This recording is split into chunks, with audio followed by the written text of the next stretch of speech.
Hi guys, and welcome back to my channel. I often get asked how I come up with my inspirations for photography ideas and also the compositions that I shoot when I'm out on location, showing you guys what I'm doing on the video. So in this video, I'm going to show you from start to finish my thought process and my inspiration of going to take some photographs, and also the compositions that I decide when I'm on location making a shoot. At the moment, I haven't got a clue what I'm going to go out and shoot. I've literally just started this video and I'm looking outside. So that's the first thing I do, is I stare outside the window, look at the weather and see what that's doing.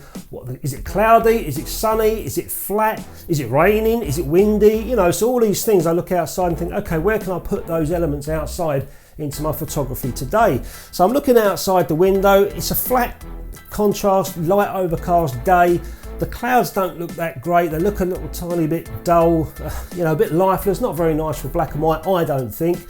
So seascapes and landscapes are out of the question. So I throw that one in the bin straight away. I'm still looking outside thinking to myself, what can I go and shoot today with what I've got up there? Now, if I get stuck for ideas, I could ask the broken Buddha. Hey Barry, what should I take pictures of today?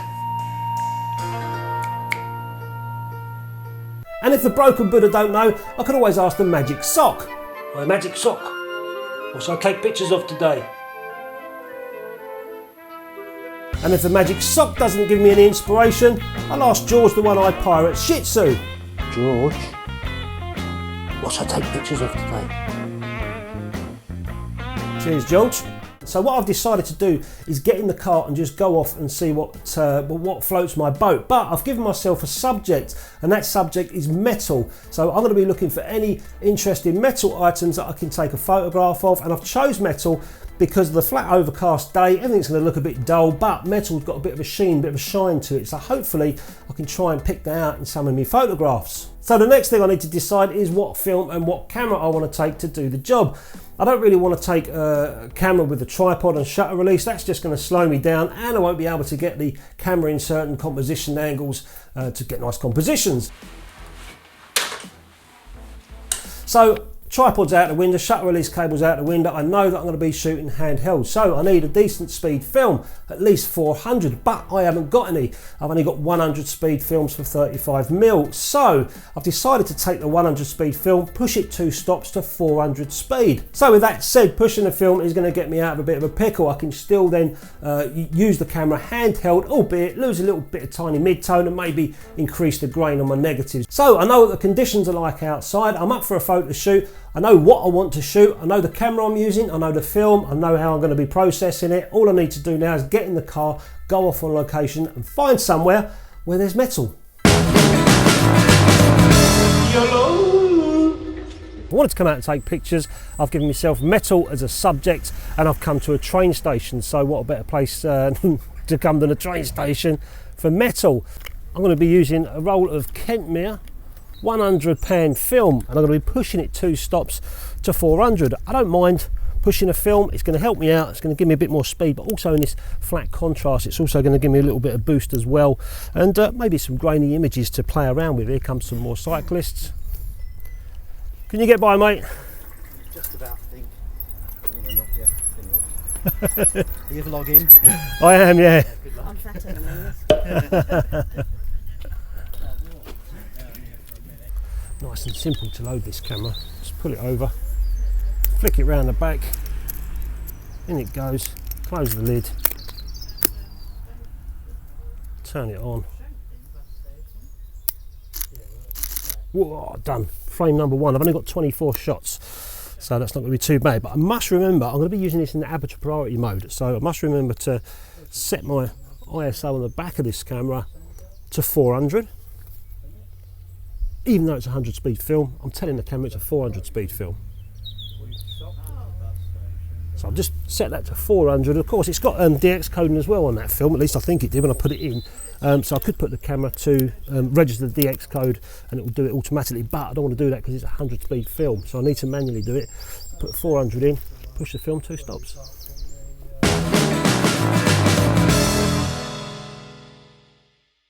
So I've got me shot number 1. This is this metal railing here, a little tiny padlock as well on it. And the reason I've chosen metal is because although it's quite flat, overcast light, it's still going to reflect, and I'll get some nice decent tones around the metal shapes and stuff. So that's why I've chose metal today. Also something to do, isn't it? So my composition, I'm thinking straight away, is all this leafy stuff. I don't want any of that in at all, so I'm going to try and work a composition where I've just got the padlock, a bit of railing, and maybe a little creative mind behind it somewhere. I can't get that close. I have to zoom in a little bit. I've got a zoom lens on this, 1/25 of a second, f5.6. And I'm looking through the viewfinder, I'm looking at all the angles where these railings are coming in and out of the picture. So I'm not just pointing and shooting, I'm actually looking through the viewfinder and seeing what I want in the shot. Pretty tricky. I'm limited for space, but I'm getting there, I think.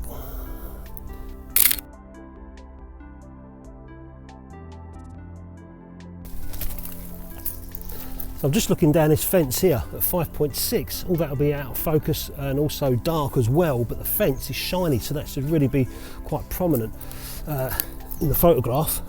I'm going to go portrait. I've got this wire running across the middle here. See if I can somehow do some composing with that. So I'm just doing a depth of field preview. It's all looking good in the background. 60th of a second, and that metal line is from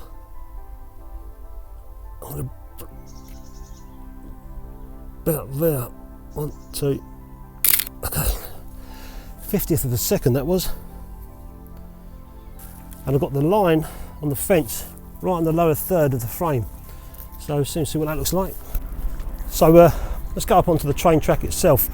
And that's the thing about giving yourself an idea of what to shoot. Hello! Hello! That's the thing about giving yourself an idea or subject to shoot. All I know is I want metal, and that's it. Nothing else is going to come in my mind apart from looking for metal. If I want to come back another day and shoot walls or grass, fair enough. But today it's just metal, so it makes it all easier for me and more interesting as a subject. Take you to the train station. So I'm at Sandown train station, but there's plenty of metal, loads of stuff, loads of metal shit everywhere. So I think we'll grab some of that and see what we can get. So I've just found a really cool composition here. You've got this yellow, silver and yellow lines on the floor as well. This would be a colour photographer's dream on those Kodak colour cinematic stuff, all this yellow. But I'm black and white, so not looking at that. I've got bags of lines going on here. Actually, this is quite a nice photograph. If I can just get a decent composition, trying to get the train track out, but actually we'll leave the train track in. So I'm trying to compose this so I've got it coming from the bottom left to the bottom right of the rail. I'm going to shut my aperture down to f11. It's a little bit brighter than it was back there. 500th of a second, that'll be nice. 1, 2, 3, got it. Well, that was hard. It's tricky when you're trying to, you know, compose a certain line or whatever, and you know that you're not going to go into Photoshop and tweak it about. You want to get it right on the negative. So this particular one here, I had the bar coming from the bottom left to the bottom right, and also trying to get the lines in on the floor as well as this bar as well. See how it comes out. I kind of like this composition. I'm thinking I can get all between these lines. The lines in the background will be slightly maybe more out of focus than these ones, but this might make a nice picture as long as I don't get nothing in the background, none of those trees, just the wood and these lines as well. See what happens. I've chosen a different composition. I've just realised I've got a big green background there, that thing making it look better for me. Okay, a tiny bit of graffiti on there, but now I've also got 2 lines on the floor that I need to also try and get parallel as well. I should be able to nail this.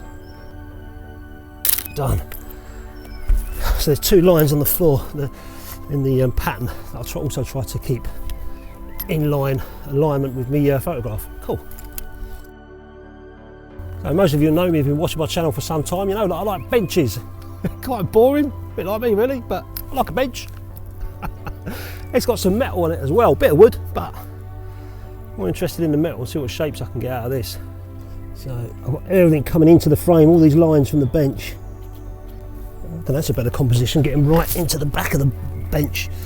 To tilt the camera the other way. Done. And that's a nice thing I like about this kind of photography, you know, like I said, finding a subject, sticking to that subject. I'm not running around it taking a picture of everything that moves or everything that sits still. I'm just looking for the metal things, and now I've gone into parallels and lines as well, you know, but that's a part of photography as well, composing, and that's what I'm trying to do, is make nice compositions of the metals that I'm taking pictures of. That's going to take me quite some time to get around these 24 frames because of the thought process behind every shot that I'm taking, and I find that more enjoyable as well. I can just stay out here, listen to the birds tweeting, a little train will come along in a minute, and keep trying to find me metal, if that makes sense. But there's tons of it around here, so just going to take me time, mill around, see what I get.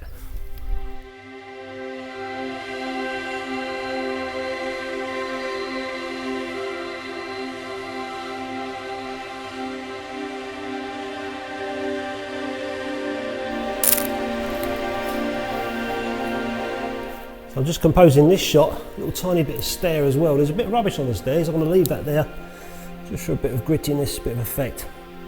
Come down to 25th of a second, so I'll have to really hold this if I can compose it. Really hold this tight, this camera. I'll come down to f3.5, ridiculous.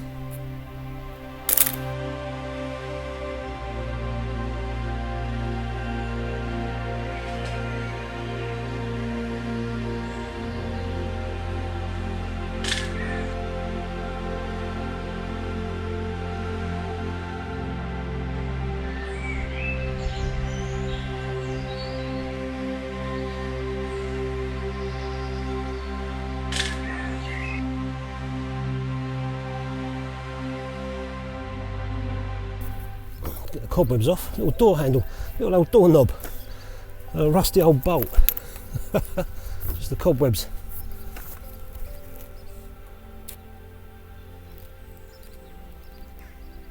Now, do I include the brickwork as well or not?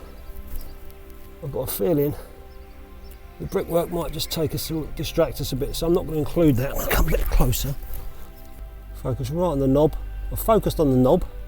Now I'm going to bring the brickwork into this one, just give it a bit more depth. 1, 2, and I'm just moving around to the knob. It's interesting. I'm going to come at a side angle on this just so I can see a bit more depth in the knob. Done. So I'm now 11 shots in. Let's go the other side of the train station over there. It's a little bit older, it's less new than this side. See what we've got over there. There's a bloke over there who said, any trains coming? I said, no, not yet. I said, I don't think it's open. He went, no, it's not. He's taking the piss out of me.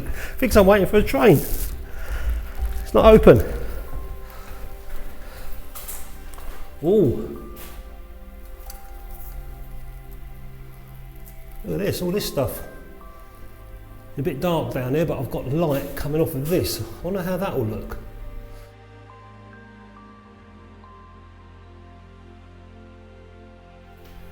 I don't think it's going to make a decent picture, it's just all painted, but that might look.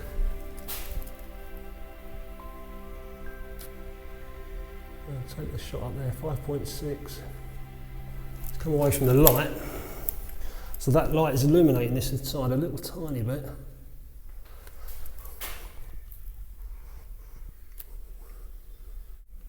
I've got two shutter speeds, one 250th looking through the light and then into the shade 100th. I want to keep it 100th.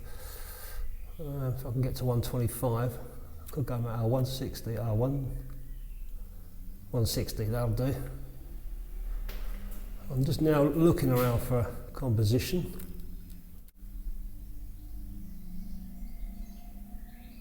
We'll try it anyway, done.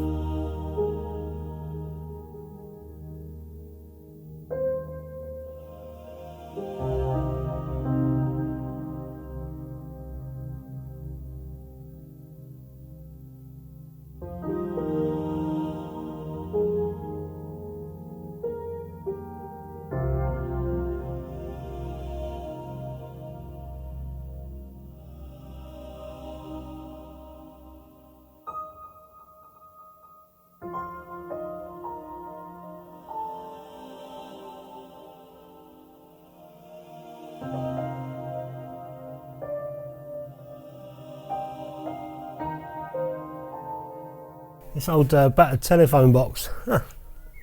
Oh, see, there's still a phone in there. I can't imagine anyone uses it. No, it's disconnected. Thought it might be. See what we can get here. Of course, I could get the whole telephone box in and go, hey, it's a telephone box. But I'd rather get something close up. Some more detail, like this old handle, you know. This stuff I remember as a kid, pulling these handles and hiding in here out of the rain and stuff, or making silly phone calls to your mates. This is real distressed as well. See what I can get. The old pull sign as well. Okay. As long as I don't try, I don't want to really get my okay, that'll do. Let's see if I can come straight on there.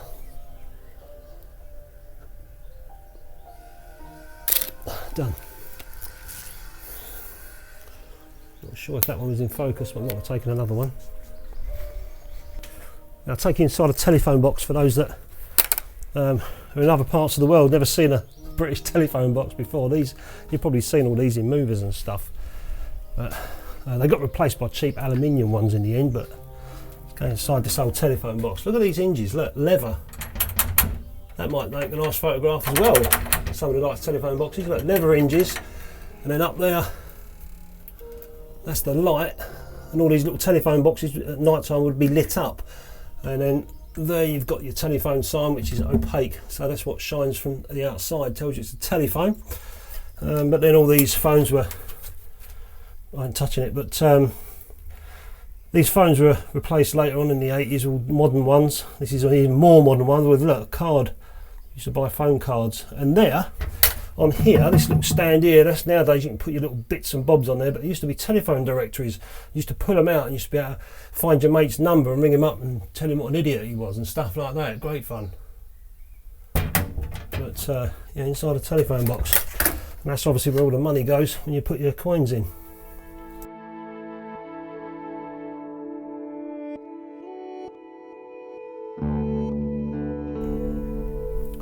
This station was opened on the 23rd of August 1864. So all this metal, all this ironworks would be original from 1864. So this is proper old station. I love all this stuff, so nostalgic.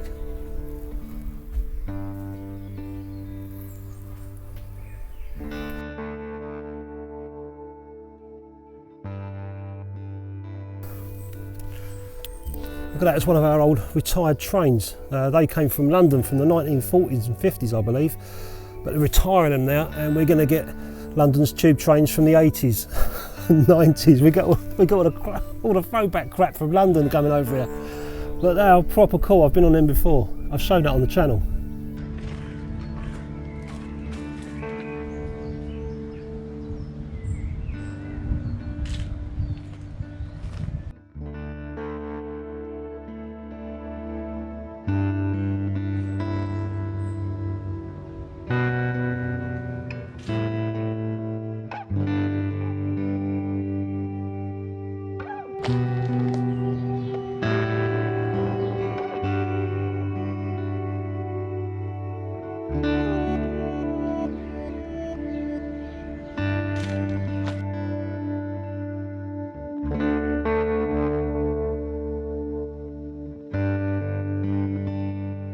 So I know you're thinking, why haven't I taken a photograph of the train track? That's all metal. Well, I've driven half up the road and jumped out so I can come to a spot where there's a pedestrian walkway. I don't know if it's is it locked off or not. There's a pedestrian walkway. No, it's fine. There's a pedestrian walkway across the track, so I can get my train track shot there. And there's no trains running, so I'm still not going to go on the track, just in case. There it is.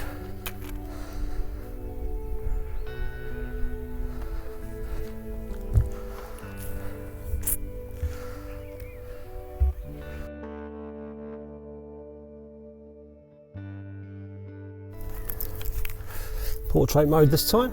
Try and get that wood out. A little bit of blue sky up there actually now. It's quite nice. Let's just get this nice f11 aperture. It's giving me 1/500th of a second. Try and get my parallels going again. Focus there.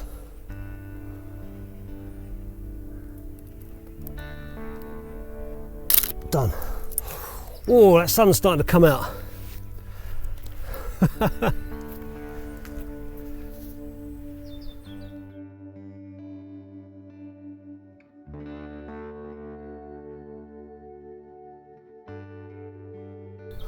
There's a sensible warning there, walking across this track. No headphones, and there's a reason that's there. Sad reason, but there you go. You can't hear the trains coming.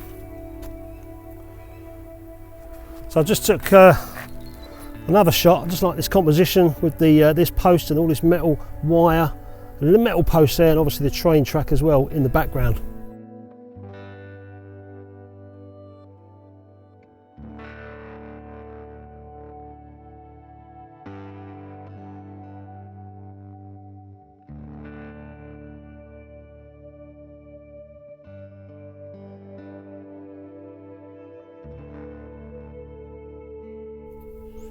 I really can't get a decent composition on this one, but I'm trying. I'll try and get over this more. Try that. Done.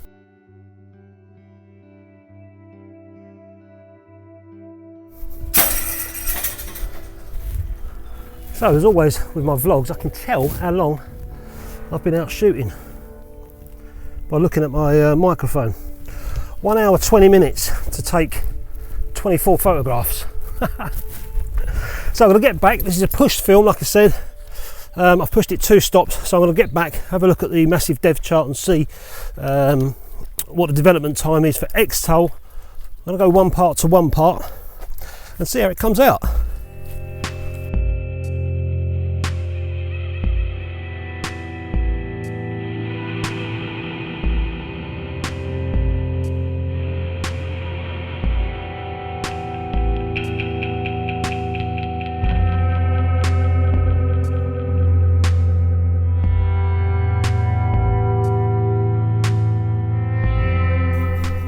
Just about to finish the video off, and look who comes in. You're going to give me some inspiration there, are you? Because you was useless earlier.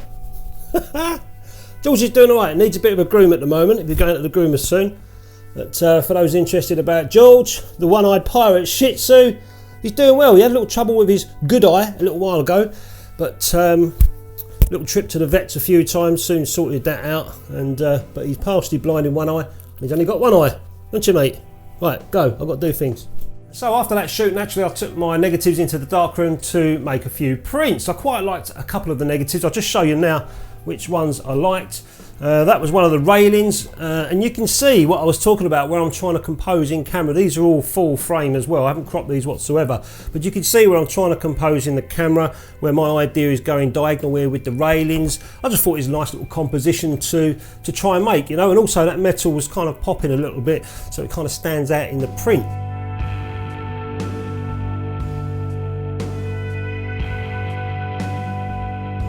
And another print that I liked was at the end of the video, which was the train track. You'd notice that I was laying down on the tracks. I already asked someone, there's no trains coming in and out of that station, so I was quite safe to do so. But laying down on my belly, there's bags of metal going on there, the big rail. I had to burn this rail in a little tiny bit, but we got the metal going on, what I was after. I think it's quite a cool shot myself.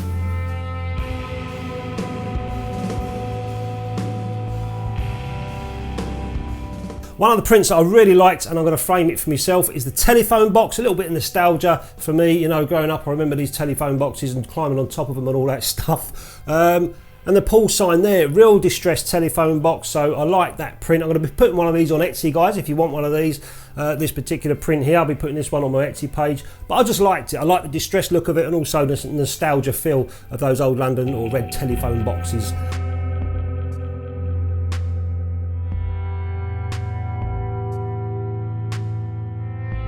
And another photograph that I liked, which I printed, was the railing down in the underpass there of the train track, where I just about got the stairs in. And again, you know, these aren't cropped. I purposely looked through the viewfinder and thought, what else can I get in this frame? How can I fill it up?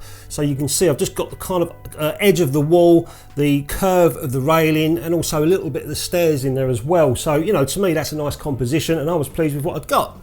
And another photograph that I took, just for shits and giggles really, was the train. I just liked the train, you know. It wasn't really a part of the plan that I had, was to shoot metal close up and stuff like that. But I saw the train, I thought, it's there, it won't be there for much longer. 1938 this train was, so I thought I'd have to get a photograph of that, and that's what I did. That's these are two solarised prints. I was playing around in the darkroom trying to get some solarisation going on. Pretty bad, but good fun, interesting experiment to try and play with.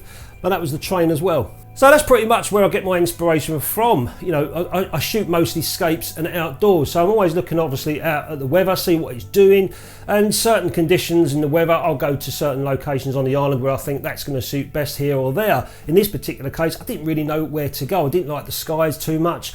So I just thought to myself, right, you want to go out and take photographs, give yourself a subject, something to shoot, which I did, metal, and off I went in the car to try and find something. And sometimes, if you overthink things, I could have just completely overthought everything that morning and not gone out at all, just wasted time thinking, oh, what about if I do this, what if I do that? Sometimes it's best just grab your gear and go off. And of course, there's other times when I'll plan shoots as well in advance, so I'll be checking the weather, checking the sunrise or sunset, I'll be checking the tides, and you know, on that day when I'm going to be going to shoot, making sure that it's going to be perfect for what I want to do. Obviously take the right equipment. Sometimes it works and sometimes weather changes, but it just is as it is, isn't it? You know, it is what it is. Or of course you can ask your broken buddy, your magic sock, or George. Anyway guys, I hope you enjoyed the video. Thanks very much for watching as usual. Have a great weekend and I'll catch you next time.